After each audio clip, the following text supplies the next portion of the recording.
You are experiencing the Knuckleheads of Liberty podcast. It is August 7th, 2024, and welcome to the Knuckleheads of Liberty, where we are bringing you the people and the organizations fighting for liberty around the country and in your region. And today we have a special show on some of the issues around critical race theory. So we're going to kind of be focused on that topic today and other issues in the news kind of around that. And we have a special guest to talk to us about that, George Maurer. He is the author of Critical Race Theory in Your Schools and How to Fight Back. So, in fact, James, maybe I could bring up the visual right here too on the book so people can see that. So here it is on Amazon, so you can check that out. And he also has a Facebook page as well that you can check out, and that is also, you can find that by searching for critical race theories in your school. And I also happen to have the book too, so I had a chance to at least peruse it a little bit before the. Thank you for that. I appreciate it. Okay, and so before we get into that, let me introduce you to the rest of the panel. In our lower left-hand corner, we have Leon, the word Brathwaite, last word in Liberty. He is a retired engineer in the state of California. In our lower right-hand corner, we have Dr. George Maurer. He is our special guest today. And my name is Jason McPhee, and I'll be your host. Possibly we'll have our Screaming Eagle of Freedom jumping in at some point, Tim Everett. So we'll see if he pops in today.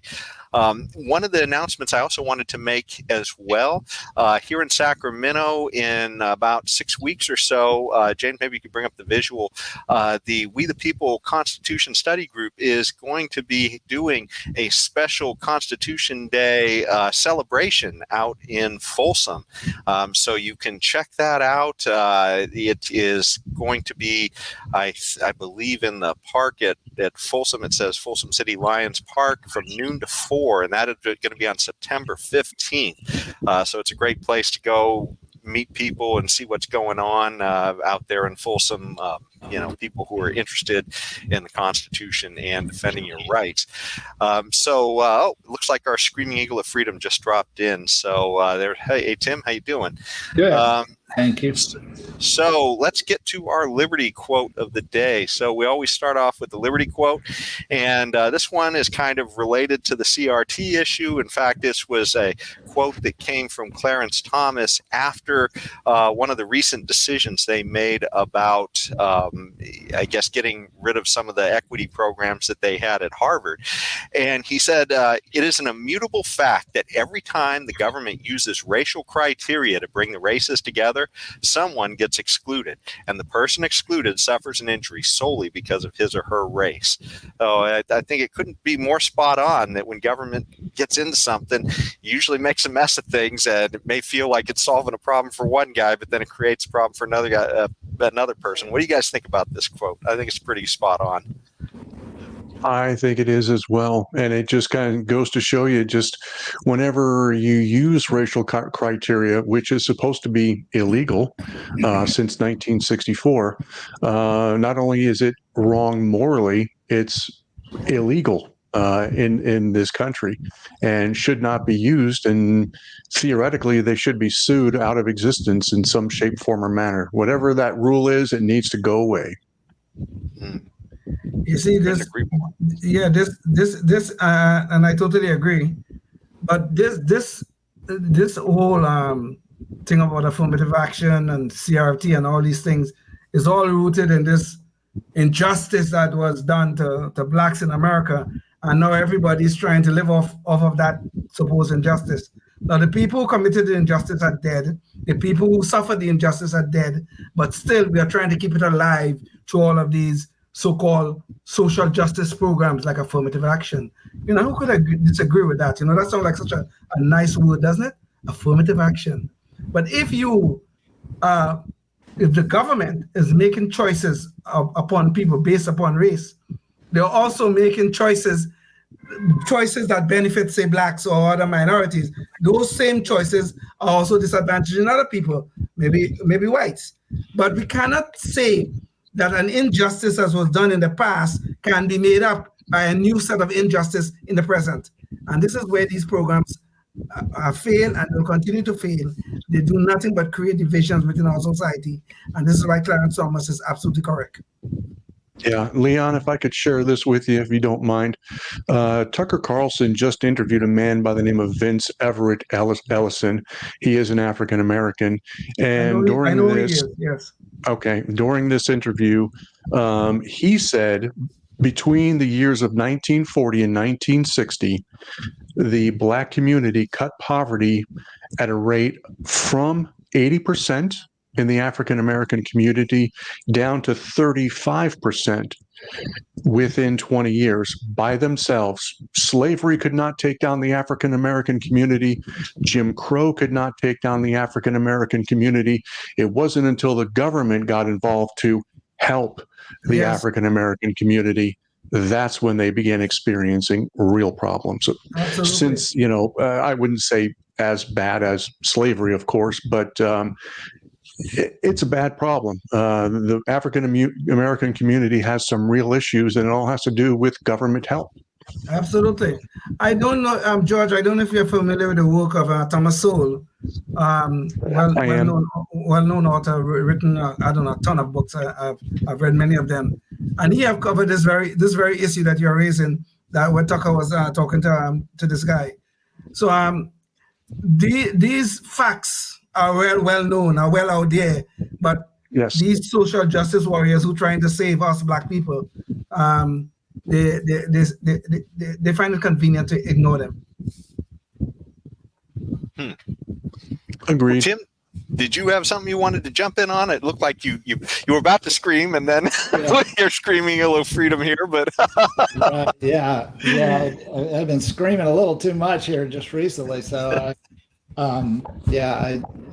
fortunately for me, I work in the private enterprise system, so I don't get to, like the government people can, when clock strikes 5, I get to go adios, but not in my job. I'm done. I'm there until the job gets done. So the job took a little longer than normal. That's why I'm late. But and I was just going to say that I wish I had an example. Dr. Maurer came out with a good example there of what Judge Thomas was referring to.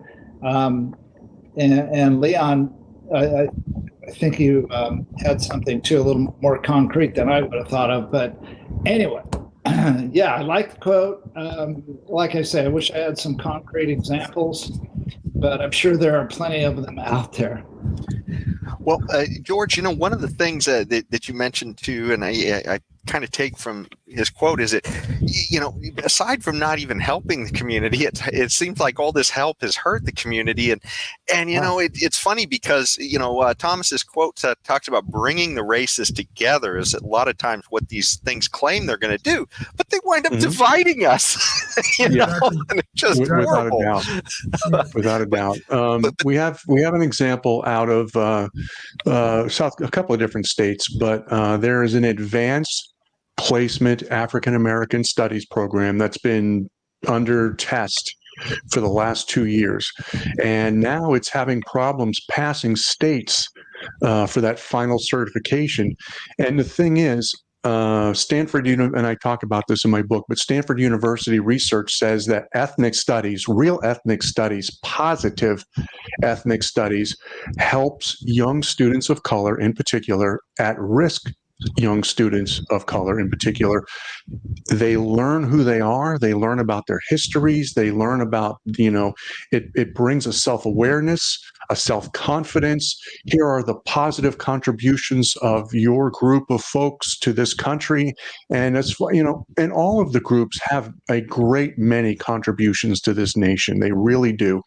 And when you teach it to those children, absenteeism goes down, teen pregnancy goes down, trouble goes down, teen drinking goes down, all of that goes down, and all of the positives go up.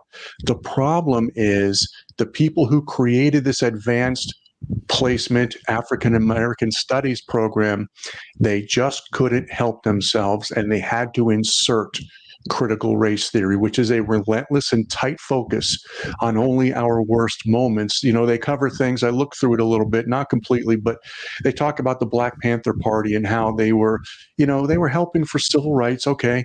They were giving free breakfasts to poor folks. Okay, good. But they also embraced violence and murder and Marxism in their, as their tactics. And they never talk about the Marxism part. They talk about the violence a little bit, but it's this embracing of Marxism, which has been such a problem, really. And the African Studies program never talks about that. And South Carolina they were about to pass a law that banned critical race theory. They didn't call it critical race theory, but anything that taught one race is superior to another, et cetera, et cetera. And now they're going through this thing with Georgia. And Georgia's got data law. Before you go on too much farther, I did want to stop you real quick just at the beginning of the discussion and kind of get out. And I think you talk about it in your book too, but what exactly is critical race theory? Because we hear people talk about that all the time. And of course, you brought up ethnic studies, and we also hear terms like diversity, equity, and inclusion. So it seems like there's a scattershot all over the place. What is CRT? Yeah, it's important to explain that up front. And I apologize for getting ahead of ourselves here. But ethnic studies, as I just said, is the positive, healthy learning of one's culture, which is a good thing. And when you learn about yourself, it's a good thing. It helps you with everything. It helps you learn what your gifts are. I mean, this isn't new news. This is in the Bible. It's a couple thousand years old. Use your gifts to help others. So that is ethnic studies. Hey, young African American man, here are the patriots that were around during the Revolutionary War. Here's all of the people that have contributed to the scientific knowledge of this nation. Here are all the African Americans who have contributed to the culture, the art, the music. Here's the influence in our society, and they are great and many. And this builds pride, and it should. Again, however, when you get into critical race theory, again, it's only the very worst moments without giving due credit to the progress that we've made over the last 100, 75, 50 years. And we have come a long way. And, I believe we were one of the first nations on earth to ban slavery in the manner that we did. Our nation suffered, almost fell apart completely battling slavery. Doesn't that count for something? So, but then we have DEI. DEI and CRT are very similar. Let me get into the definition. CRT, again, is the negative, focused on the negative, but it is a Marxist oppressor versus oppressed ideology. And that's the important thing to remember about this. This is based in Marxism. Marx, back 100 so years ago, they were using class to divide people. They're using race to divide people right now. And unfortunately, it is a very effective method to divide people. It's scary. If you're a white person, someone calls you a racist, most white people immediately back down because they're afraid. And I understand why. The last thing they want to be called or known as is a racist. And but that is, CRT is, again, this Marxist ideology. DEI is basically the exact same thing, but it tends to be called DEI more in the workplace. CRT and just for the audience, DEI is diversity, equity, and inclusion. So diversity, equity, and inclusion. Thank you so much for keeping me straight on this. And yes, DEI is more work. CRT is more school. And you were saying that all they do is change the name and keep trucking on. And that's basically what they do. The real quick, I know we want to continue on, but the DOD has a ban against social justice. And so the Air Force had a DEI program. They testified before Congress they were going to get rid of it. And all they did was shuffle around the resources, shuffle around the money, and they renamed their program to Systemic Equality. Nothing really changed. It was all the content still remained, but it just had a new name. And the DODEA, the Department of Defense Education Activity, I believe, which is the DOD schools overseas, the Department of Defense schools. When a service member goes and lives in Japan, he takes his family with him. So they've got a school on base where they go, just like they would here in the States. The DODEA did the exact same thing. Oh, we're getting rid of all that. Oh, yeah, absolutely. And all they did was shuffle the resources around to hide it, but nothing really changed. And so that's what we're up against. These people are not, you can make a law. That's fine. Make a rule. But they're not going away. They've been doing this since the time of Marx, since the mid 1800s. And that's what, again, you got to keep in mind. These are Marxists, and their goal is the destruction of capitalism, freedom, the Western civilization, and the nuclear family. And that has never changed. It's been that way since the days of Karl Marx and Friedrich Engels, when they created this garbage. Well, they were quite successful in destroying the black family. Yes, they were. In America, because yes, they were. If you look at single parent kids born into single mothers in the 1960s, it was like a 25% rate. Now today, here we are, all of these years later, we have made so much progress, but the single parent rate in black families is about 75% or something like that, some astronomical number like that. It's and crazy. This is kind of sick and crazy. You know what is, at the root of all of this thing, all of this nonsense, is the racist presumption that people like me, black people, we need help. Mm-hmm. And these white liberals are the one who's going to provide this help. No offense meant here, but I really have a problem here. They always think we need help. And look at what they're doing right now in the schools. They're helping. Right. Public schools, I'm talking. They're helping. But now we go through, say, like Baltimore. You go to Baltimore and you go through, I think 23 high schools, and they can't find a kid who could do math at grade level. And this is the help that they're providing. Okay? Yeah. So this is the problem. The underlying root of all of these things is that racist presumption that people like me, oh God, we need help. Yeah, and you're exactly right. The white liberals, even Malcolm X made a statement during the 60s that the white liberals, and Malcolm X was a Marxist too, let's be honest here.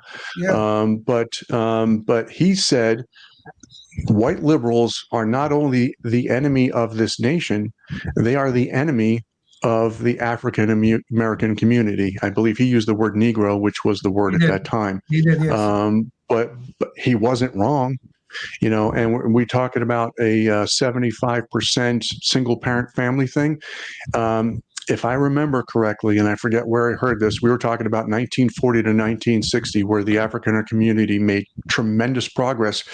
The African American family was more intact, two-parent homes, one of the single most intact family units, better, more than white families. So that kind of gives you an idea just how far the African American family has fallen with the help of the government. Oh, yes, man. They're always there to help us, Yes. Well, George, one of the things I always like to find out is how somebody got into, I guess, their pursuit of liberty or whatever it is that they're driving towards here. And for you, I guess this focus on critical race theory, what was it that got you interested in studying that? And also too, it sounds like you're also very liberty oriented too, talking about, this is, got some Marxist leanings to it. What sort of rang your liberty bell? Because I mean, this is not stuff. If you were to sit in a regular school classroom, a government school, you'd be being said, "Hey, this is all good stuff. This is all okay." So clearly, you got this somewhere else. So what was it that rang your liberty bell on all this stuff? So how did an average white boy get so involved with CRT? Basically, is what you're trying to wonder. Yeah. It's simple. When I was in the military, began using Facebook. I retired from the Air Force in 2010, and I was on Facebook. And I was a conservative, but not overly. I kept my opinions to myself because I was still wearing a uniform. And when you're in the military, you're not supposed to be overtly political. At least you can't tie it to the service. So I tried to keep it to a dull roar, let's say.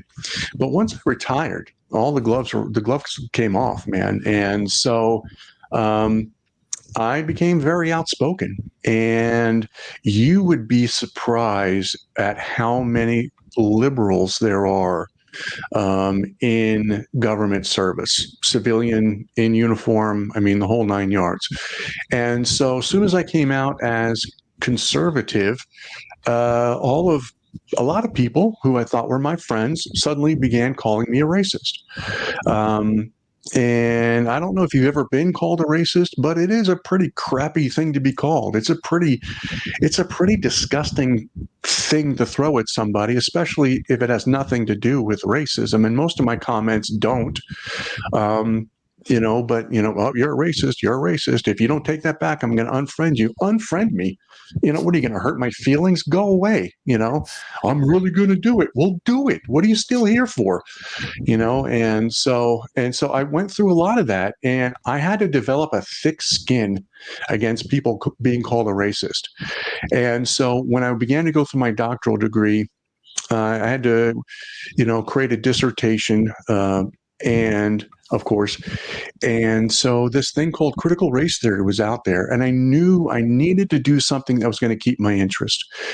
And being called a racist so many times, I knew this would keep my interest for a couple of years at least. And then as I was writing my dissertation, I was like, you know what? I'm going to turn this into a book. I'm going to academic ease it. I'm going to take it out of academia language, and I'm going to make it into basic English so your average person can read it and understand it. Because what I saw was a real need. There were parents who had questions, didn't know what it was. They looked it up.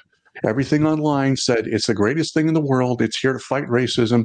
But when you really dig into it a little bit, you find it's exactly the opposite. Just like you said, Jason, it's inflaming racism. It's not making it better. And so that's why being called a racist and realizing there was a need out there, parents needed help. So I wrote this book to hopefully help them. Okay. Yeah, so no, that's definitely interesting to hear. I know it's funny you mentioned that we'd be surprised at how many liberals are in government, and we're in California, so we wouldn't be surprised at all. Not at all. Leon, man, I don't even have to know your history. I already know it. So they attack you way more vicious than they would attack me because George, I just heard you. Go ahead. I'm sorry. You're a race trader, my friend. Yep. Anyway, you were speaking about being called a racist and that kind of stuff. I didn't want to interrupt your speech, but I was going to tell you that there's nothing more difficult. I mean, with all I'm sure it's not good that people call you racist and all the other things. But anytime you find a black conservative in America, man, the only thing they don't do to us is to lynch us. Seriously, I am not joking. I mean, I know. Uncle Tom, sellout, race traitor. I know. You name it. We go down the list. Well, remember. Well, I was going to say when Clarence Thomas was up for his hearings, right, in order to be confirmed as a Supreme Court justice, he called it a high-tech lynching. That's what he labeled it. So he wasn't wrong. Exactly. He wasn't wrong. Yeah. Yeah. One of the things I wanted to ask you about is because to get into the focus of the schools, since that's where you really focus on the book, you talk about one of the first things you say is, and we've seen this happen a lot to all of us, is that the school, when you say, hey, you're teaching CRT or DEI or something like that, they will immediately say, no, we're not teaching that. And that's one of the things you focus on in the book is that they're just outright lying to you. So do you want to tell us a little bit about that? Sure, there are schools that are lying. Absolutely. Riverside Unified, California. They had some teachers meetings in 2021, and they were saying, parents were upset about CRT. They were asking about it, and the school board goes, we don't teach critical race theory. And there was this one passage where the school board president was like, man, I don't know if you've been paying attention or not, but we do not teach critical race theory. And so, the problem was 1 year earlier, that very same school board voted on and approved an ethnic studies program, CRT, not ethnic studies, and it had 27 learning objectives in it. 4 of those learning objectives had the words critical race theory in their title. 11 more directly alluded to CRT tenets and principles. So of the 27 learning objectives, more than half were directly related to critical race theory. And if the school board, as they were telling, either they were lying through their teeth to parents, because either the same people that presented this thing a year ago, or they were incompetent. Oh, we don't remember what we did a year ago. It's completely lost on us. I mean, are they stupid or are they lying? And I think I know, I believe I know the answer, and it's they're lying. That's why my first chapter of my book, yes, they're lying to you. And I proved it over and over in a couple of different situations. But you see, the thing is, George, and I think you probably will have identified this. These people always get these nice sounding names, to make it sound like there's something nice and wonderful. Look at this thing, diversity, equity, and inclusion. I mean, you sit down and think about all those nice words, diversity. Okay, who would be against that? Equity, oh my goodness. Inclusion, who would be against that? But when you read the fine print and see what it is they are trying to do, it's nothing but a bunch of warmed over racism, Jim Crow type things is what they're trying to do. Yeah. Trying to give favor to someone based upon their skin color or their ethnic identity. That's all they're trying to do. And then they're trying to lie to us and tell us, no, we have these nice, sweet things called diversity, equity, and inclusion. It's so wonderful. You will just love it, Until they take a group of kindergarten kids and they say, okay, we're going to talk about freedom today. Let's explore these sentences. Whites have more than blacks. Whites oppress blacks. Whites harass people of color. You must fight in a war, and threatening body language. And that really happened. And that's somebody sent a photo of their kindergartners' school lessons to Libs of TikTok, and I talk about that in my class. I don't know adults who could have that conversation in a mature manner. Now imagine what it does to 5- and 6-year-old children. All of it on purpose, by the way. Trying to teach kids to hate each other before they even have a chance in life. Trying to teach kids to hate each other. Yep. I did have some stuff on woke kindergarten that I wanted to bring in later, but I think I'm actually going to bring it in now because this goes spot on to what you're talking about.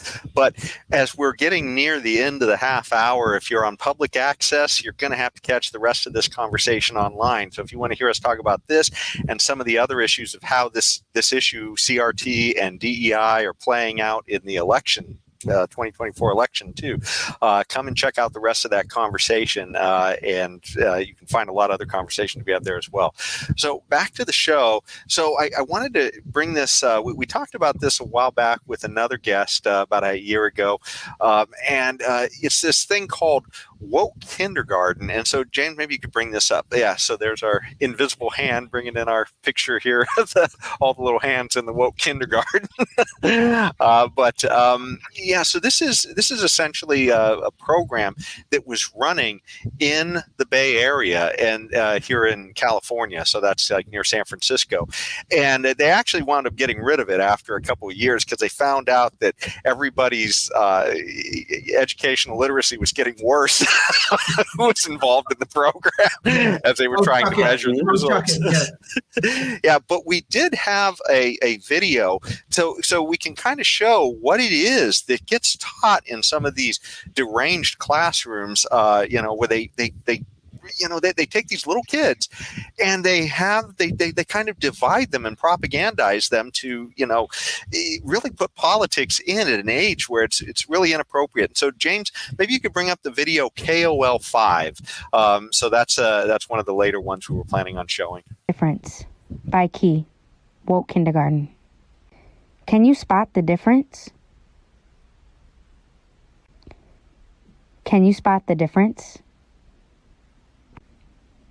Can you spot the difference?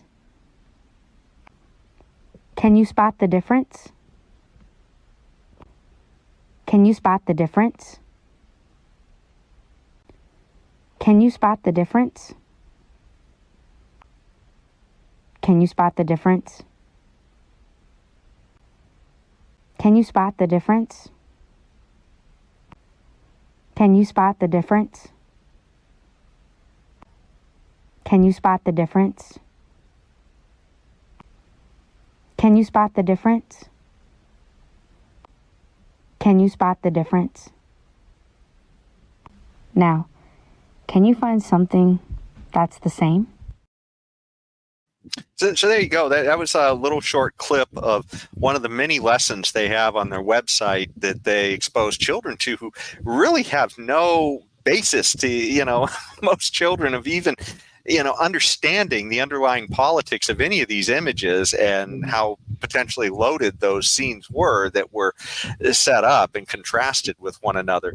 But I mean, it just, this is the type of stuff that's being put in there. In fact, we even had here in near Sacramento or Natomas School District, about a year and a half ago, they had Project Veritas blew the lid off of some teacher who literally had pictures of Mao and other, communist leaders in the classroom. And he was giving the kids extra credit to go to protest rallies that were essentially leftist protest rallies to join in on those rallies. and Project Veritas got them talking all about it. Anyways, they wound up dismissing that teacher, but it actually cost the district quite a bit of money to do. They actually, I think, had to pay the guy out in the end. So it seems like there's no loss for a lot of these guys. But is that kind of what you're seeing around the country when you talk about CRT in the schools? Oh, sorry, George, you're muted. Looks like you're muted, George. I think. George, you're muted. Okay, there you go. It sounds like go. you're back. Okay. Yeah. Activism is part of it. Again, this CRT is basically, it's a classic brainwashing technique, believe it or not. It's the same one used by Red China, Nazi Germany, Soviet Russia, all of them. And what it does is it teaches your children that America is bad, your family is bad, your skin color is bad, you are bad. And once you do that, you can insert anything you want. But for example, the California Ethnic Studies Model Curriculum, which is mandatory, starting with the class of 25 and 26, the school year of 25 and 26, where 1 year of ethnic studies is required to graduate. 4 Englishes, 3 maths, 2 sciences, and 1 ethnic studies course is the new standard in California starting next year. And part of the sample lessons is participation in a local activist social justice group. I think there's 3 or 4 of them. Chapter 4 or 5 is about the California Ethnic Studies Model Curriculum, and I talk about it a little bit. But I mean, this stuff is not going away. If you live in California, starting next year, and there's a lot of school districts that have already started using it, Los Angeles, San Francisco, San Diego, Riverside, they've all started some form of this, and studying the tactics of these social justice activist groups. Pick a subject, pick a local group, come up with a topic, and go. And create your campaign to change the world with this particular subject. Mandatory. So yeah, it's going on, and I do talk about Tennessee, North Carolina, but as we've read in the news, these issues are going on in South Carolina, Georgia. No matter where there's like 17 states that had to create laws banning various forms of critical race theory. So yeah, it's going on all over the place. Of course, California embraces it openly. Yes. The sad thing about all of this is that they're so very good at trying to teach these people all this social justice garbage. And they seem to ignore the most fundamental thing, which is to teach the kids reading, writing, and arithmetic. That seems to take a second place to all this DEI, and all this other nonsense that they want to stuff into our kids' brains. Yeah, this was an issue for the Tustin School District. They began using something called equity math. And what happens is, instead of teaching math, they siphon off some of that time to teach social justice. And a whole bunch of 1,200 STEM professors got together, wrote a letter to the state and said, hey, equity math is bad because you're creating a brave new mathless future for mathematics. And again, the Air Force is going through the same thing. When you teach social justice, you take the real lessons out of the classroom, so they will be less prepared in math. But it's also going on in the military. The military found that their military readiness is down because of the resources that they've diverted into social justice programs. The military is basically designed to break things and kill people. And the Air Force in particular is less capable of doing those things today because of DEI programs.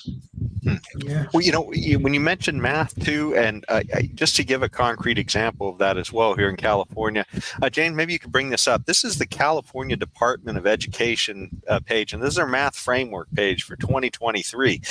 And if you look at it, they don't say specifically CRT, and they don't say specifically DEI. But if you look here, chapter 2 in the math framework is teaching equity and engagement. And then they talk about structuring school experiences for equity and engagement.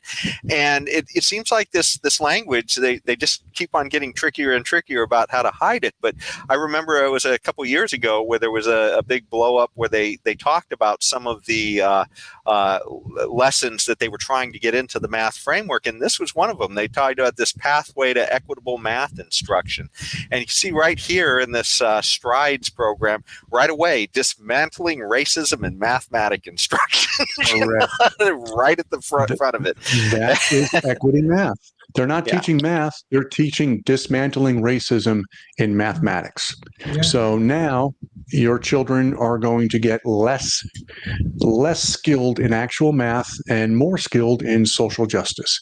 And that, again, that is equity math right there. Perfect example. Yeah. And I guess while we're here, one of the things real quick, if you think your child is being exposed to CRT and you're not sure, you can go online, look at the class descriptions, just like this one, and look for those things: racism, white supremacy, marginalization, oppression, systemic racism. And when you see those types of phrases, chances are your kid is being exposed to critical race theory. You're not going to see the words critical race theory out there anymore because schools are hip, or the schools know that parents are hip to those words. They don't like them. So they've removed those sentences, those 3 words, but the content remains behind. So that's what you look for. Yeah. It seems like the word that is kind of the buzzword nowadays is equity, even if they're not showing the others, and it's just a way to kind of slide this stuff in. I thought it might be useful too, just to pull this one visual up. This is one I've seen used a lot, but it talks about equality and equity. And I think most people, when they hear the word equity, they assume we're talking about equality and sort of everybody essentially being left alone by the government to have the government's not going to bias itself against anybody. But that's not what we're really talking about with equity. It's something where the government is going to decide what it thinks is sort of equal, and it's going to then rearrange things with people to try and I guess get to something it calls equity.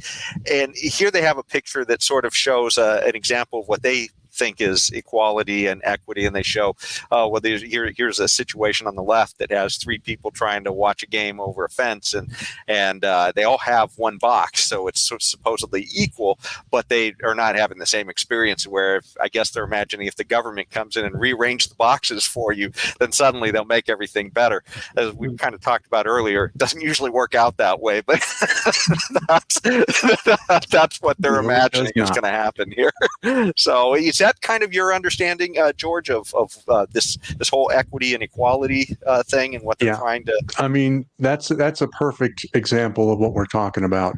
And again, we get back to how much of someone else's stuff is your fair share. How much of that is your fair share, kind of an idea.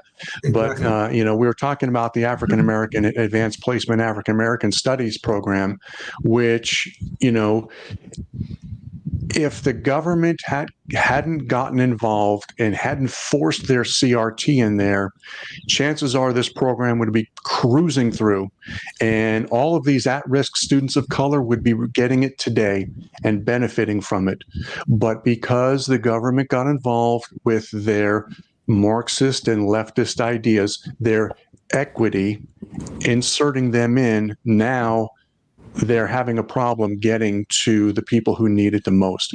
And that equity, again, it looks great, but again, that's not the way it works. Go to any Marxist government experiment anywhere. Venezuela is a very recent example, had one of the best economies in the Americas behind the United States. I think it was the second best or third best, maybe behind Canada as well.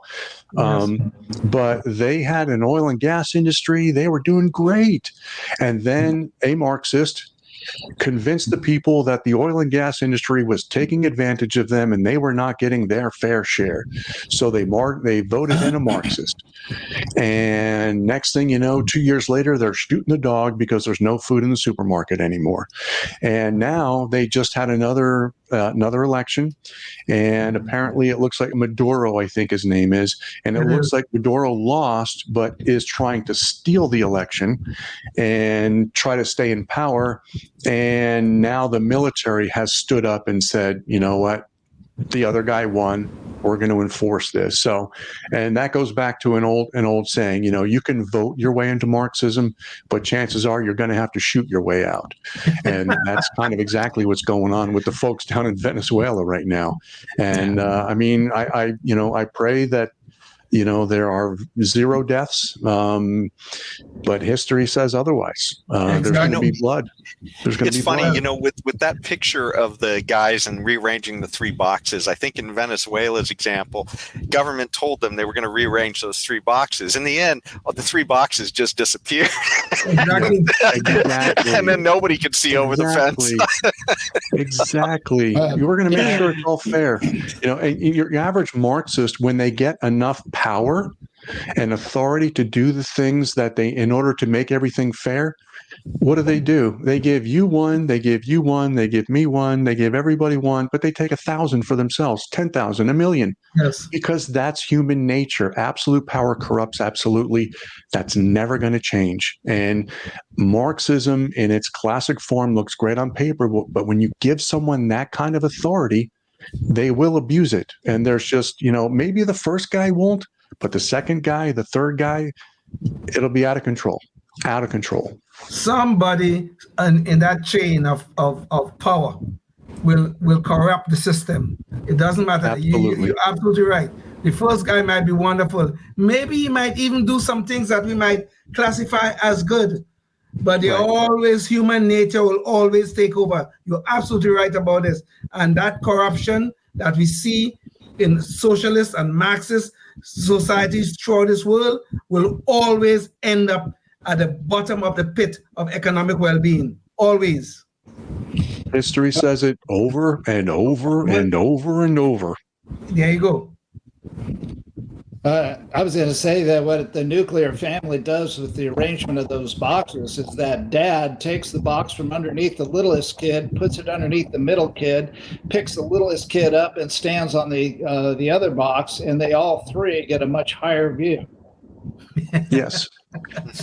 Yes, but it's dad, not the government. Correct. Yeah. Yes. Yes. The nuclear dad does it. The dad that cares the most for the kids, not Big Daddy or Mama government. But that's the flaw in these socialist Marxist theories, is that somehow the government can care for you more than a mother or father can. That's the flawed thinking that some distant government here in Sacramento or in Washington D.C. they can care for. They could sit down and work out. Some bureaucrat could sit down and work out some life plan for you far better than your parents could or your grandmother could, and they keep on going with this damn nonsense, even though it have failed over and over again. The biggest failure, I guess you can probably say, is the Soviet Union. We know what happened to them, but they keep going for some reason. Every time they come up with this these nice, seductive sounding words, and people just keep on falling for it, and they get the power, and the power just leads to more power, and it just become corrupted. They go long enough till people forget how to make the boxes, and then nobody has any boxes anymore. Exactly. There's nothing more to rearrange. And then nobody can see over the fence. Yeah. Exactly. Yeah. Exactly. I did want to talk a little bit about how this spills on beyond just the K through 12 as well. And this was something I was thinking about hitting later, but I think it's probably more appropriate to bring it in now. And Jane, maybe you could bring up the visual.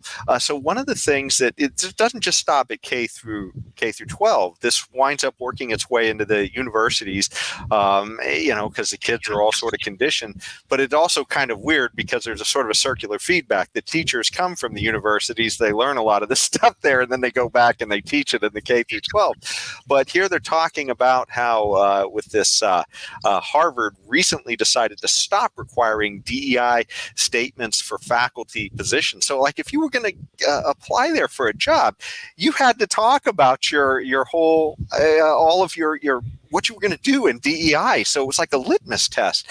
But there was a whole bunch of other things. This is one that Clarence Thomas's thing, his quote from the beginning of the show was referencing, and this had to do with the Harvard issue where they were discriminating against all these kids, and the Supreme Court tossed it, essentially said, hey, you got to stop doing this, Harvard. But this is one of the crazy things that came out of that, is that they had to develop metrics for discrimination, and they wound up saying, if you look at this, they had a personality rating, a personal rating for different races, and what they essentially decided was that their subjective ratings people at the college all decided that Asian people were the least personal of all the people. And of course, Black and Hispanic people were the most likable, so therefore they got higher ratings. And this is how they were able to sort of justify these things. So it works into the college admissions. Here's an issue of DEI in here at Duke, where I guess they were expecting people, they're saying expecting people to be on time is part of the white supremacy culture in Duke Medical School.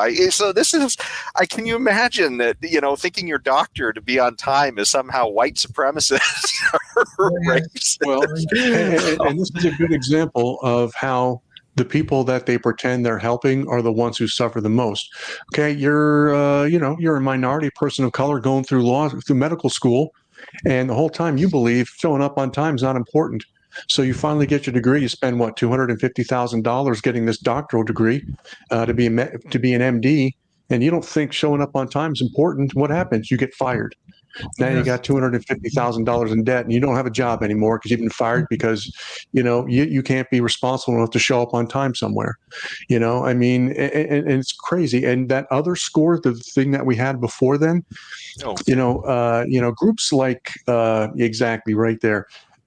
China has a social score that where your activity on social media, your spending, your video game time, your television time, all counts towards this social score. And if you do something wrong, they can turn off your bank accounts. They can do all kinds of things. That looks like the beginning of that score, but here. And so that when you race-based though this time. Yeah. But if you look at like the World Economic Forum, who is obviously working toward a Marxist future, if you're paying attention, and they are using China as the model for moving forward. And that's it right there. If you're not doing the right things and they're monitoring everything you do, if you're not doing the right things, your score goes down, your freedoms get stolen temporarily, maybe permanently. And that is what they're working for. George, someone listening to what you just said may think, oh God, there goes another right. It sounds crazy. It sounds crazy. I know it does. But I would just like to remind them, during the strike, the trucker strike, right there in Canada, supposedly one of the freest countries in the world, look at what they did to the truckers and to the people who supported them. They got into their bank accounts, they froze their bank accounts, they did all sorts of things to these people. All sorts of civil rights violation that should have never occurred in a free nation. but it happened right there in Canada, our neighbor to the north. And just because it sounds crazy doesn't mean it isn't true or real. And I know this is crazy. It sounds crazy. I get it, but it's really happening. Open your eyes, because if you don't open your eyes, when you finally realize what's going on, it might be too late. So the time to act is now. And when you talk about how crazy it's getting, I guess the peak craziness of all this, and Jane, maybe you could bring this up, but the Smithsonian Institute a few years ago, they literally put up, I mean, this is something that most of us assume is an objective institution. It's part of our big museum, collection, and in Washington, and it's sort of a repository of knowledge. And here they literally had put up this thing about white culture, and I believe they've taken this down since and apologized for it. But it wasn't just about being on time. They thought things like, an emphasis on the scientific method was white. I mean, can you imagine how insulting that must be to a black person saying, well, you really shouldn't, thinking scientifically is being white. I mean, I just can't imagine how racist you have to be to think this way. What an insult. God. Things like that, and I'm just gets my blood boiling a little bit. Just so racist. You're right, Jason. Exactly. So racist. And meanwhile, we're the racist ones, right? Not them. Yeah. They're the open-minded ones. Yeah. Meanwhile, they're talking to black folks like they're idiots. Crazy. Let's just remember they're trying to help us, right? They're trying to help us. Yeah. Well, the crazy thing is, too, how they keep trying to hide the ball is, I believe they pulled this down and apologized for it, but this is the current page that they have there at the Smithsonian. They have a whole thing about talking about race, and so a whole page on whiteness still. So, I mean, the stuff like you think you're crushing it, and it pops up again in another format. It's not going away. It's not going away. They're just going to rename it, and they're going to keep on trucking. This is their religion. When you're a Marxist, this is your religion. Yeah. And again, you have to understand all of this stuff is based in Marxism, whose ultimate goal is a world with Marxist governments in every nation, a one world Marxist global government controlling everything and reinventing society. And when China tried to reinvent their society, the Great Leap Forward, I think they called it, and they changed, how agriculture happened and, all of these things. And in like the first year, 5 million people starved to death. And they went back to Mao. Mao Zedong is the leader who was the one who installed this thing. And he went back the next year, and they're like, hey, 5 million people died. Okay, well, keep going because it'll work out. It's gonna happen. It's gonna all fall into place. So keep going. The next million people, next year, like 10 million people died, starved to death. And they said, hey, Chairman, 10 million people starved to death this year. So what do you want to do? Keep going. It'll catch on. Yeah, it'll work. No worries. And then the next year, like 15 million people starved to death and died. And then he was like, well, yeah, maybe I was wrong about this. So, but it took like 35 million people to starve to death before he admitted his problem, and so, and again, it was great that the people stood up to the Smithsonian and made them do that. But they're not going to change their mind. They just created the new whiteness page, and that's what you can expect. I mean, we need to stand up against this stuff, but when you do, don't expect them to go away because they're not going anywhere. Well, this really segues right into the question about your book, because your book, part of the title is How to Fight It. So I guess that's the next question. How do we fight this? Well, first of all, you need to pay attention to your child's education. The days of just sending your kids off to school and trusting your school to do the right thing by your children are over. There's plenty of good schools out there. There are. But there are plenty of schools out there that are not. And so pay attention to what it is. Look at your child's course descriptions online. And again, you're not going to find the words critical race theory. We were talking about Riverside Unified and how they created this ethnic studies program with the words critical race theory in the lesson objectives. And so I actually sent a letter while I was writing the book to Riverside Unified. And I got the standard answer: we do not teach critical race theory here at Riverside Unified. Please check the online course description. I will check the online course description. And I found oppression, marginalization, white supremacy, systemic racism. I did not find the words critical race theory, but I found everything else but. So go out to those course descriptions online. They're on there. Look for them. Look for those keywords. The other thing you can do, get in touch with like-minded parents. Get together, stand together, begin creating a strategy.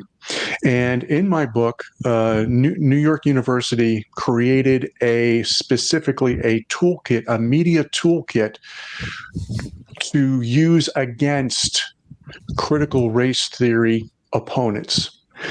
And it's very well written, actually. It's got some great advice in there.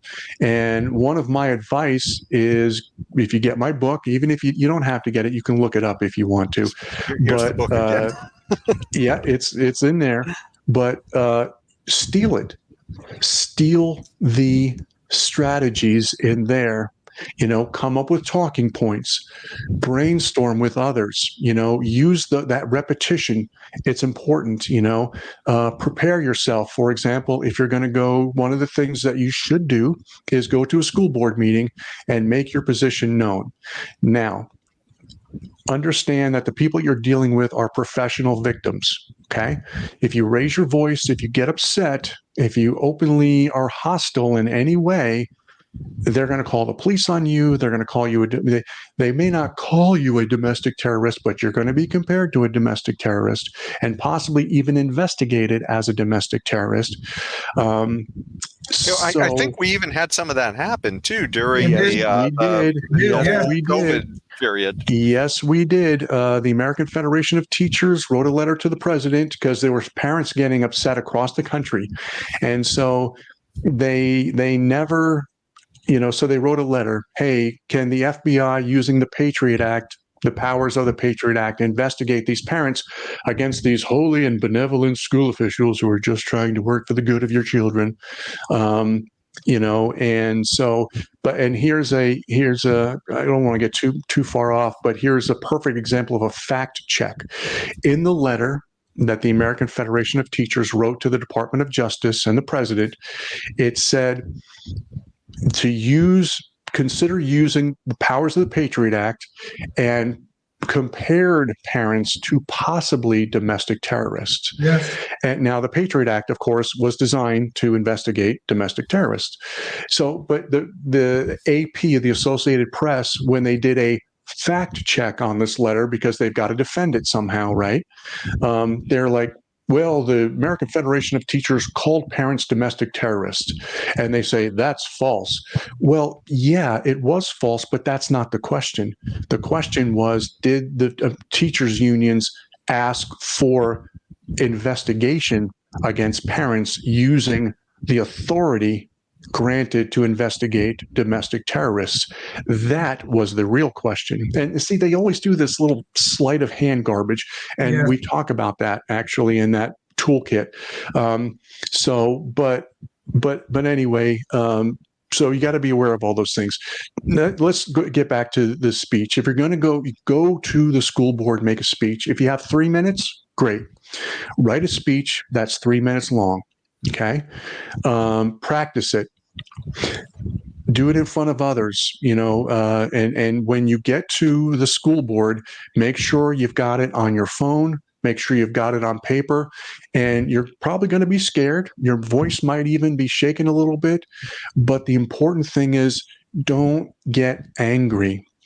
If you want to sit there and stare at your phone and just read off your phone, fine. You don't need eye contact with those people up there, but you got to maintain control of your actions, because if you let it go, if you lose control of yourself, you may be investigated as a domestic terrorist. And it's, it's natural for a parent to get upset about this. They're lying to you, and your mama papa bear senses, they kick in because these are your children. Of course, you're supposed to protect them. It's the most natural thing in the world. But they will use it against you. They're smart. They're slick. And you got to be aware of that. Do you know of any parents in the past that have been investigated after losing their temper? Not necessarily the letter, an inhuman thing, but after losing their temper and being called out by the school board and then being investigated, have they been prosecuted, imprisoned? What, they take them out back, beat them with a 2x4, they shoot them in the head? I mean, what's the end result of all? Well, the only thing I did not I did not look into that. And you know what? I need to, actually. Thank you for bringing that up. But what I did mention was there were 3 or 4 people mentioned directly in the letter that was sent from the teachers union to the Department of Justice and to the President of the United States. And they mentioned like 4 examples, I believe, of parents who had crossed the line. And so, but I don't know what became of those things.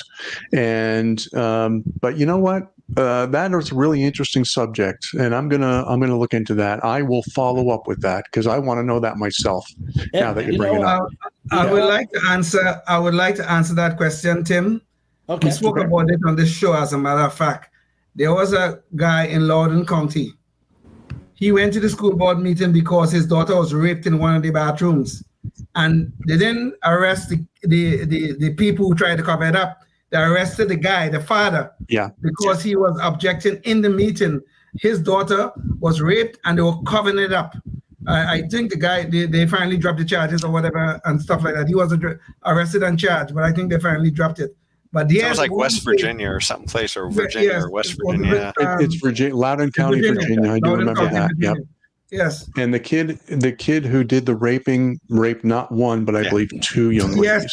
He was transferred to another school where he did do a second rape. Yes. Yeah, exactly. Exactly. Don't solve the problem. No, don't do that. Slightly different woke topic. Yeah. Solving problems by punishing crime is a white saying. Well, there are George Soros installed district attorneys across this country, and that's exactly what they do. They ignore crime. You commit a crime and they let you out the next day. If you're in San Francisco, you can steal up to $950 worth of stuff without ever being arrested. They get this. Something just came out the other day, and I think I posted this story on my Facebook page, where George Soros, his groups are paying members of the press to downplay the crime spikes that occur because of these policies, and to pretend it's not really going on. But you know what? These people are walking around in their cities, in their hometowns. They got eyes. They can see.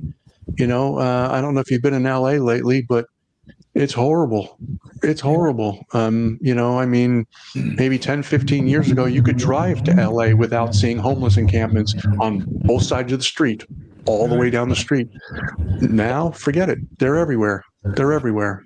Well, part of my interest in firearms is you listen to podcasts, and some of the people interviewed on the podcasts are police officers and people involved in law enforcement in various ways. And a lot of them are saying that the reporting now is no longer being done. In other words, there's this crime, but they're not being reported. And so they don't make it into the FBI database. And so I don't know if there is a broader, like a top-down, centrally planned lack of reporting for those reasons or what, but they are definitely underreported today, Yeah. and Yeah. that's why you see some of the stats that we're looking at. Well, let's not dive too far into that. Okay. We're already over time. Okay. But George, I did want to ask you, because we are over an hour. Did you want to stick around for how DEI is factoring into the election, or did you just want to get right to the knucklehead noise control? I'm happy to answer another question or two, and then we can kind of begin to wrap it up. No problem. Okay, No problem. well, there was one last question I wanted to ask you on the school issue, and that is there legal help out there that you would recommend people going to get assistance on this type of thing? Well, chances are, if you're in a large city, you may find something that helps. There is an organization in San Diego called CFER, California Foundation for Educational Rights, or something like that. CFER, C-F-E-R, and they're not suing the San Diego Unified School District, but they are in the middle of an administrative action against them. And again, this was something that I mentioned in my book, because they brought in a lady by the name of Dr. Bettina Love, who has made a career of something called spirit murdering. And they had mandatory teacher training where the white teachers were told that you spirit murder children of color all day long. And you need this training. You need to apologize. You need to, whatever the agenda was, to undo the damage that you're doing to these children just by being white and having them to be people of color. And so CFER brought up this, and again, this was in my book, brought this administrative action to San Diego. I did email them a few months back to find out what is the latest, and they said nothing has happened in the last year or two, because San Diego Unified is doing their own investigation, and of course they're slow walking it, as far as as slow as they can, basically. So I don't know if there's going to be any real resolution on that anytime soon, but the training, one of the teachers, it was online, unfortunately for the school district, it was online, and the teachers were warned very, very directly, you will not record this, you will not share this information with anyone. But one brave teacher did, took screenshots of this training and sent those screenshots to Christopher Rufo, who is probably the #1 anti-CRT warrior in the nation right now.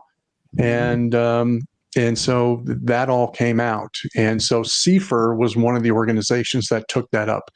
There may be an organization similar to that, like-minded. As a matter of fact, I just became the chapter lead for an organization called FAIR. Oh boy, I'm now that I'm the chapter lead, I sure hope I get this right. The Foundation for oh boy, I am a bad FAIR chapter lead, but it's a civil rights organization that has a normal agenda. It's like what the ACL used to be before they went lefty, before they became a leftist indoctrination camp. And so, but there are organizations like that out there. So just search around for them to the best of your ability, and you will find them. And give me 1 second.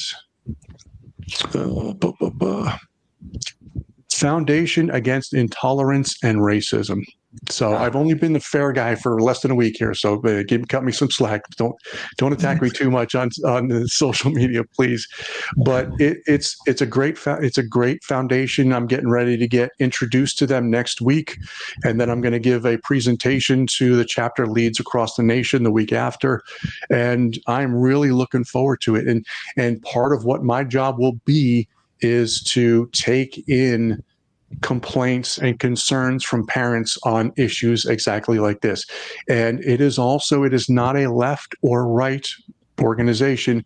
It is an organization that believes in freedom and free speech for everyone, which is, I think, a very good thing. Indeed. Okay. Yes, indeed. Well, let me chance jumping into the election thing really quick, because we do have some interesting stuff on that, and that is going to be one of the things at stake in this election coming up, I guess. And so, Jane, maybe you could bring up the visual here. So Trump actually went to an interview, I guess, or to a discussion group that was, I guess, a black journalist discussion group. I can't remember exactly what it was called, but the National Association of Black Journalists. Okay, so that's it, and so they immediately, for one of the early questions they hit him with out of the box was that some Republicans are calling Kamala Harris a DEI hire, and so I thought it was kind of an interesting exchange. And so, James, we do have video. Can you show KOL number 1? Some of your own supporters, including Republicans on Capitol Hill, have labeled Vice President Kamala Harris, who is the first Black and Asian American woman to serve as vice president and be on a major party ticket, as a DEI hire. Is that acceptable language to you? And will you tell those Republicans and those supporters to stop it? How do you define DEI? Go ahead. How do you define diversity, equity, inclusion? Okay, yeah, go ahead. Is that what your definition? That is give me a literally definition the words then. Would you give me a definition DEI. of that? Give me a definition. Sir, of I'm that. asking you a question, No, a you very have to direct define question. it. Define it for me, if you I would. just defined.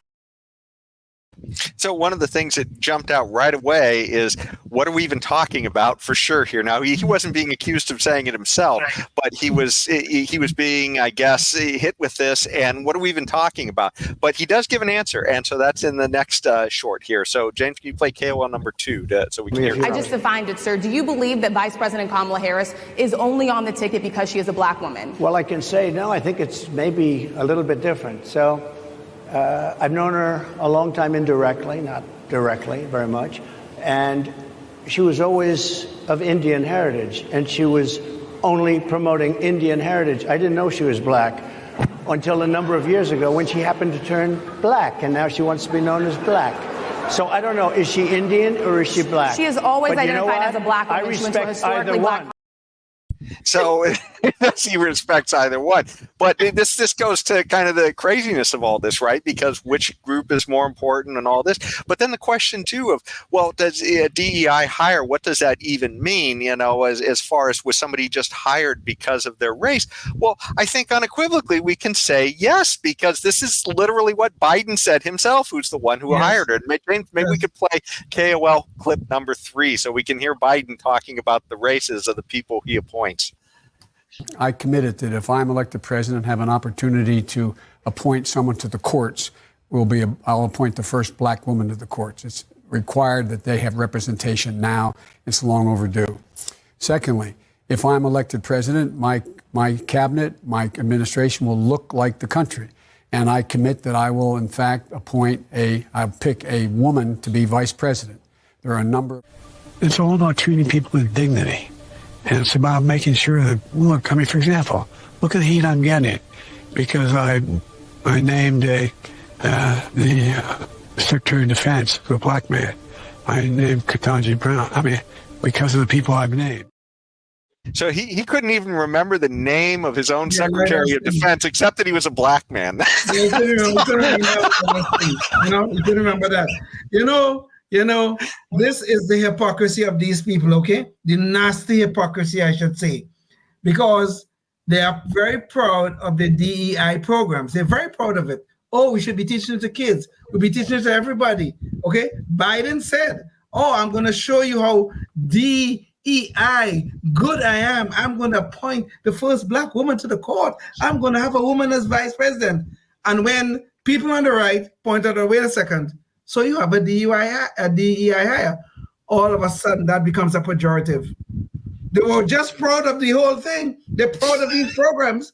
But now, if I pointed out, or if George pointed out, it's a pejorative to say that, maybe Kamala is a DEI hire. Maybe that woman on the court who don't know the definition of a woman, maybe she's a DEI hire too.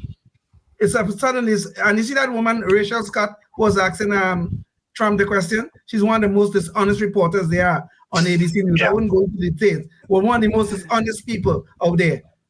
But anyway, that's just my rant. That was a good rant, Leon.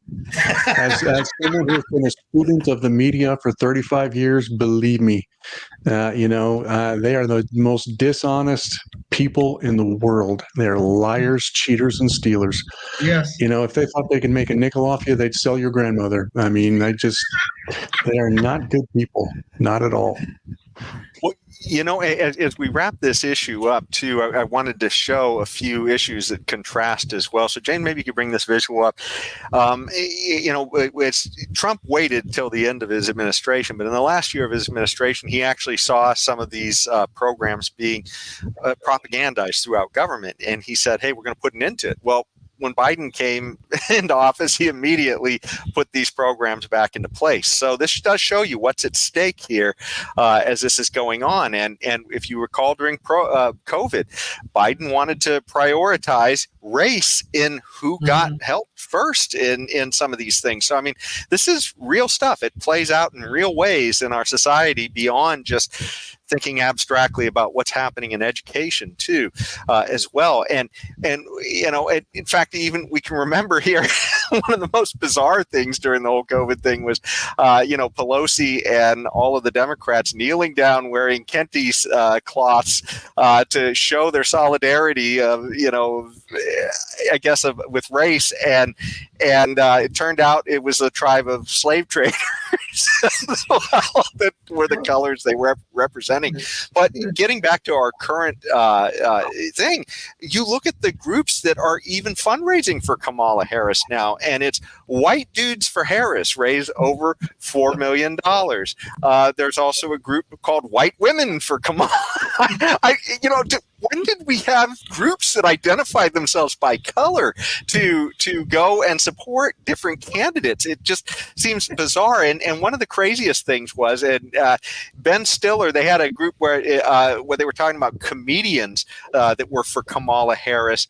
And one of the crazy things that came out of that is he had a quote that totally got down about race again. I don't understand how these people can't stay away from race, but maybe we could play the clip, James. It's KOL4, and it's just absolutely bananas what Ben Stiller says to the people who are getting together online to raise money for Kamala Harris. Everybody's got to get out and vote and donate. And she's also a historic candidate. It's going to be the first woman president. And that's incredibly exciting. And, she's Indian, she's Black, she's everything. You can be more than one thing. It's incredible. I'm Jewish and Irish. I wish I was Black. Every white Jewish guy wishes he was Black. It's just get out there and vote and donate. So everything devolves into race with these people. It's bizarre.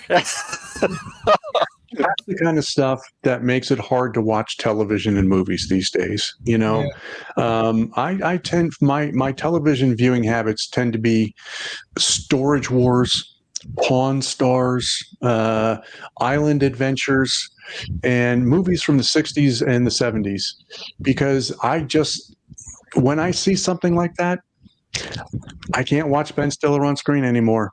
What I'm thinking, the only thing I'm thinking is this, and all of this stupid things that he's saying, think of these Hollywood people. They don't realize, in order for me to watch a movie that he's in, I have to like him. And he just alienated half the country, more than half the country with those comments, and just, without going too deep, Joseph McCarthy from the 50s, I'm sure you guys remember him, and or remember of him. And he accused 300 KGB agents of working in America to undermine the United States, and they ran him out of all. Oh, you're crazy, you're insane, blah blah blah. When the Soviet Union fell in the early 90s, they let American researchers into their archives, everything, and they found these in the Venona files. They found that there were not 300 KGB agents working in America. There were 3,000 KGB agents working in America, working in Hollywood, education, the press, and government. And if you look at each of those four institutions today, which ones are over the top Marxist? Those are the four. And, Ben Stiller, another spoiled rich kid. Even Karl Marx and Friedrich Engels grew up as spoiled rich kids. It seems like all these little Marxists are spoiled rich kids. So, he grew up rich, famous, became rich and famous himself. And what is he doing? He's calling for Marxism. So, now that he's got his, now he's going to make it difficult for the rest of us to catch up and make our own. Yeah. And some of those KGB agents were working in high places in the Roosevelt and in the Truman administration. Yes, they were. Yeah, and you see, this is the kind of thing, they always come up with these kind of talking about this DEI stuff. Theories. This is crazy. Yeah, it is crazy. Doesn't mean it isn't true. Ben Stiller. Right. I used to like Ben Stiller, but then he comes up with this damn nonsense about Kamala. You know what they're doing right now? You know what's the nice little racist nonsense they're doing right now? You see Ben Stiller say, oh, she's Asian, or she's Indian, she's black, and that kind of stuff. Kamala's father is from Jamaica, okay? Right. And what they're doing, trying to tell you right now, is the little racist nonsense. If you're Jamaican, you must be black, which is nonsense, okay? About 25% of Jamaicans are not black. Well, they may have some black in them, but they're mostly not black, okay? I'm from Trinidad. And if you could say Trinidad equal black, well, we have about 45% of the population who are Indian. All right. So this is the kind of nonsense they're trying to do. This sleight of hand. Well, he's Jamaican, so he must be black. So all of a sudden, Kamala becomes black. Okay. Kamala's father himself says he has white in him, and they go through all these gyrations because now it's election times, and now they need the votes of blacks. So now those stupid black people is going to believe that Kamala is really black. So all of a sudden we're going to vote for Kamala. Because Leon, if Elizabeth Warren can be American Indian, then I guess Kamala can be black. Pocahontas, right? I have maybe 1,000 blood of Indian in me, so that make me Native American, so I can have all the benefits of Native Americans. This is the craziness. What about we go back to the world where we are just all human beings and we live or die on our merit and our competence? How about going back to that world? It works pretty good, It really works pretty good. Some people is going to get ahead, some people won't. But it sounds like a great idea. A great idea. I do have one fun fact about the Harvard professor. They came back with her DNA test, and she was less than 1% American Indian. Yes. Now they say that your average white person has 2 to 3% Neanderthal DNA. So, going by those numbers, she was more Neanderthal than she was American Indian. And it's funny too, because Trump joked that I think he was at least as American Indian as Elizabeth Warren was. But it just underscores the fact that this is just so much cult thing, just so diving in and this crazed focus on race. And it sort of brings us to wrapping up the show here on our Knucklehead Noise Patrol, which is, the height of these thinkers. There was a guy named Ibram X. Kendi, and he's since kind of fallen to disgrace because he was, given a lot of money for a foundation at one of the big schools, and a lot of it just sort of disappeared. But he was one of the big people who was driving this movement in the last few years, and he was at the Aspen Ideas Festival a couple of years ago, and he was asked a simple, straightforward question for a guy who wrote a book on anti-racism, so this is a racism expert. And he was asked a question, and John McWhorter actually, he put the video of that out on his Twitter feed, but I have a page here that talks about it. And Ibram X. Kendi was just asked the definition of what is racism. You'd think that would be a simple thing for him to do. And let's find out exactly what happened here. James, can you play KNP number 1? And I'm wondering, I just finished reading Robin DiAngelo's White Fragility, and I think she did like an excellent job of defining racism as like a system of oppression as opposed to like a personal choice. It's like, it's there, you benefit from it, or you don't. That's its purpose. You talked about the importance of defining racism, but I, unless I missed it, which is possible, I didn't hear your personal definition. Is there one that you would offer us? Like, how do you define racism? Okay, so that was the question. Now let's hear Kendi's answer. KNP2, James. Sure. So racism, I would define it as a collection of racist policies that lead to racial inequity that are substantiated by racist ideas.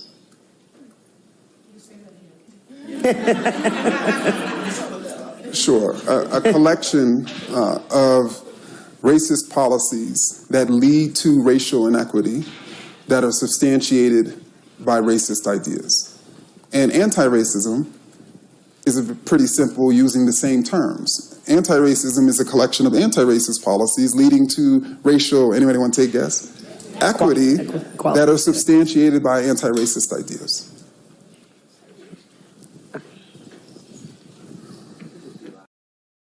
He doesn't So look I that guess if sure. somebody, He doesn't look that sure. I guess if somebody asked me what's an engineer do for a living, and I was an expert on engineers, I'd say he does engineering kind of things. Exactly. Yeah. Don't you understand? He does engineering type of things. That's what an engineer does.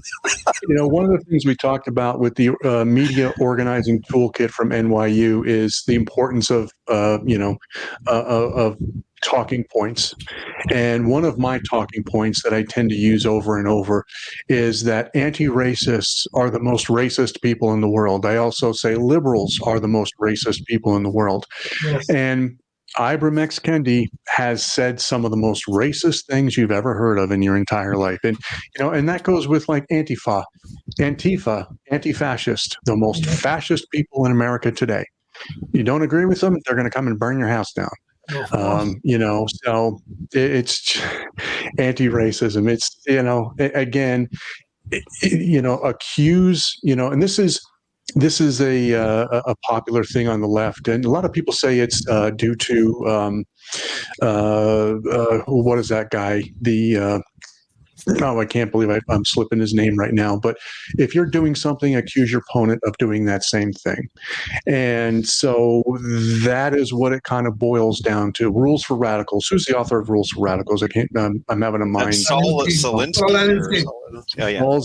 Alinsky, right? A lot of people credit him with that, but when I went through the book, I did not find that particular statement, but I found a lot of similar things in there. But anyway, that's your typical leftist strategy. They're racist, so I'm going to defeat racism by being a racist, just like I'm going to fight crime by throwing a rock through a window and stealing everything out of this store. It's that same logic. It's dumb. It doesn't make any sense. I read his book, How to Be Anti-Racist. I read the book. It was the worst amount of money I ever spent. I have never seen as much racism in 400 pages than I've seen anywhere that I've ever read. And I've read a lot over my 68 years. You just can't imagine the nonsense that is written in there. And this man became rich over this. He then headed up the Center for Anti-Racism at Boston University or something like that. And he have lost, I think, about $45 million. We have not yet heard what happened to that money. They have very little original research, but the money have just evaporated. Ibram, where's the money, Ibram? We're still waiting. Yeah, exactly. Yeah, but the Rules for Radicals, if you open the book and look at the beginning, the introduction, he dedicated it to Lucifer. The first radical, according to him. So that kind of gives you the mindset. And a lot of today's left, they admire this man's work like it's their Bible. And I do cover the book a little bit in one of the chapters that I cover. But Hillary Clinton, that was the topic of her master's thesis. President Obama admired his work and used his strategies when he was a community organizer in Chicago. They honor this guy, and he honored Satan. So, well, that sounds like a great place to end it all on. But this whole movement is a cult tied to Satan, I guess. But anyways, George, I did want to bring up your book one last time, and Jane, maybe you could bring up. This is your Facebook page. If you want to go check out more from George, you can follow him on his Facebook page, Critical Race Theory in Your Schools: How to Fight Back. That's also the name of the book as well that you can find on Amazon. Did you have a final kind of a parting thought you wanted to leave the audience with? Well, just that I use my Facebook page for a couple of things. When this podcast comes out, I'll share the link to this podcast on that Facebook page. But also, I post near daily updates. When I run across a news story about critical race theory or about DEI, I post it out there. And then that way, if someone is interested in keeping up on the very latest on critical race theory without doing all the hard work themselves, you can go to my Facebook page and you can just kind of check in once or twice a week and just check out the stories. And I generally have my own little take on the story at the top, sometimes sarcastic, sometimes funny. Just, that's just kind of the kind of guy that I am. But also, if you want to talk to me, reach out, direct message me. I'm more than happy to engage in this conversation, and I love hearing from people. So please, if you have any questions, stop by the Facebook page, or if you just want to keep up on the latest, stop by the Facebook page. Okay, so that's been great, George. And I also wanted to point out to our listeners as well, Constitution Day is coming up in Folsom, September 15th. So put that on your calendar. Should be pretty good locally. Hopefully, I think I might be out there too as well. So hopefully it'll be a fun event. So thanks so much, George, for coming in and sharing your thoughts on CRT with us and what we can do about it in our schools. And if you're watching, before next week, think of what you can do in your community to also join the fight, because there's so many different ways they're moving against our liberty. This is just one of them. So think about how you can get involved in the fight. Maybe it's just helping out your local Libertarian Party, or joining, maybe running for a school board office, something like that. Anything that can help turn this dial in the other direction. So thanks so much for watching, and until next time, stay tuned and stay free. Oh, yes, indeed. Life, liberty, and the pursuit of happiness, always and forever. Thank you for listening to the Knuckleheads of Liberty podcast. Find us on Facebook, Rumble, YouTube, your favorite podcast network, and at knuckleheadsofliberty.com.